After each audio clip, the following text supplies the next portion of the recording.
Welcome back, friends. We are building the Fractals and Recursion project from the YByte Python curriculum available at www.ybyte.in with a simple square function, which I call recursively. I get a nice looking pattern, but this is just the start. As we saw, if I add one more recursive call, basically one more square to the left side, the pattern becomes that much more intricate. Basically, from that simple pattern with 5 squares, now I have many more squares. And because it was basically recursion, every square calling a new square coming in. Add one more recursive call. So this time a square a little bit below. And I end up with something completely mind-blowing, which is something like this. We've seen this before. It's quite fascinating actually how just a small little code is doing all this for us. In this video, we are going to look at this process in a very step-by-step manner, because remember, nothing here is magic. Everything is happening because of the code that we are writing. Let's just try to understand the two-level recursion case. I will, comment out a third one, and I'll just say, okay, let me reduce the recursion depth a little bit because I want to understand this. Let's say I just say, while my L is, let's say, more than 60. Now, the reason I'm doing this 60 is because remember, I'm starting with, let's say, 200. It becomes 100, it becomes 50, and thereafter, it will stop recursing, because the moment it becomes 50, I want it to stop recursing just 3 levels so that I can understand what's going on, and that's why I'm setting it to 60. So let's see what happens when I do this. When I run this piece of code now, I get my big square, I get the 3 squares coming out, and the recursion stops. But let's just try and analyze what happened here. Basically, I gave a command from the command line square -100, -100, 200. That drew a big square starting at -100, -100.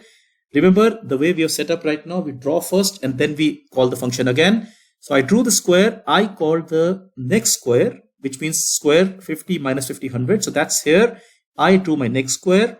This went and called the square on the right. I, in fact, did that. So notice I'm going in this order. I'm going kind of towards the right. But at this point of time, remember, my L has become less than 60. And remember, that's my, let's say, stopping condition, the base condition right now, which means that I'll come back to this function and I'll end up drawing the square on the left side, because I've come here. Now this code runs and I get the square on the left side. That's the square. Now, having done this, again, recursion has to stop, which means I will basically come back to the original function and draw the left side of this. So I come back here and I draw the left square. Now, the moment I draw the left square, remember, left square is geared up to first call the right square on the recursion. It calls a recursive call and it ends up drawing the right one. It draws the left. It goes back to the, let's say the function, draws the left one, and the recursion gets over. So look at the sequence here. First, I went right. Then I drew this one. Then I got this big square on the left side, which again, I went right side on this. Then finally the square. Very interesting. Think through this carefully. I hope this animation is giving you a picture. Let's now reverse the, the calling of recursion. So let's say I take the same code and I go and do it instead of before drawing. So let me just comment out, let's say post drawing. So I will reverse the calls here. So I'll say, well, first do the recursion and then do the drawing. Now this is quite interesting too, as we've seen before. When I run this code now, when I say this, notice the order completely changes. In fact, the smaller squares get drawn first and then the bigger square gets drawn. How does this happen? Again, an animation can help us to understand. Basically, in the inverted order, which means like I'm doing the recursion first and then the drawing, I again give the command from the command line square -100, -100, 200. But instead of drawing first, in fact, I recursively make the next one. I mean, the function makes a recursive call square 50 minus 50, 100. Notice nothing has been drawn yet. This function again calls a recursive call, makes a recursive call 125 minus 25, 50.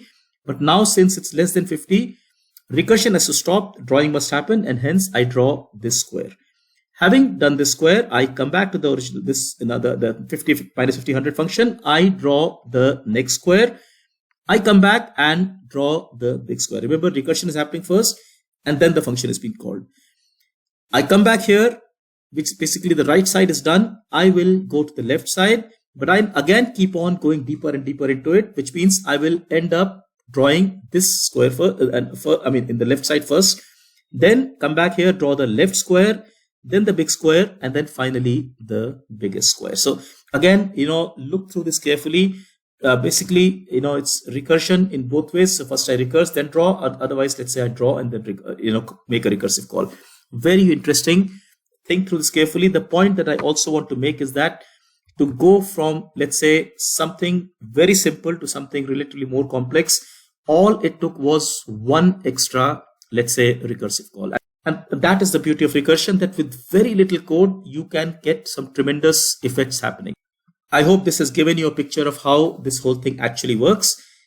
In general, this is the way we learn Python at Byte, getting deep into things, trying to understand them by analysis, by discussion, and by trying out in a hands-on manner. Look at our website for more details and many, many such activities. Take care. Thank you so much. Bye-bye.